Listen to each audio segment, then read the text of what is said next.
আসসালামু আলাইকুম। আলহামদুলিল্লাহ। আশা করি আপনারা সকলেই অনেক বেশি ভালো আছেন। আপনারা দেখতে পাচ্ছেন আমার দেশি মুরগির বাচ্চাগুলো অনেক বড় হয়ে গেছে মাশাআল্লাহ আলহামদুলিল্লাহ।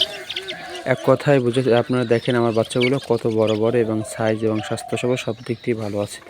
প্রাকৃতিকভাবে দেশি মুরগির বাচ্চাগুলো সুস্থ রাখার অনেকগুলো উপায় রয়েছে।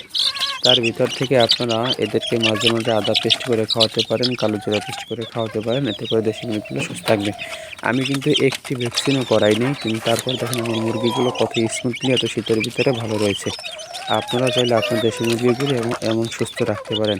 সেজন্য আপনারা এমন করতে পারেন। আর মাঝে মাঝে রিনোমাইসিন ওষুধটি আপনারা খাবার সাথে মিক্স করে অথবা পানির সাথে মিক্স করে খাওয়াতে পারেন। এতে করে দেশি মুরগির বাচ্চাগুলো সুস্থ থাকবে, ভালো থাকবে।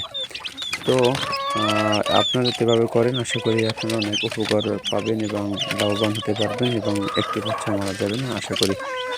ভিডিওটি যদি ভালো লেগে থাকে অবশ্যই লাইক কমেন্ট করবেন এবং আমার সাথেই থাকবেন। আপনাদের সাপোর্ট আশা করি আপনারা যদি সাপোর্ট করেন ইনশাআল্লাহ আপনারা অনেক গুরুত্বপূর্ণ এবং ভালো ভালো কন্টেন্ট পাবেন আশা করি। আপাতত নতুন সেজন্য এমন অবস্থায় রয়ে গেল।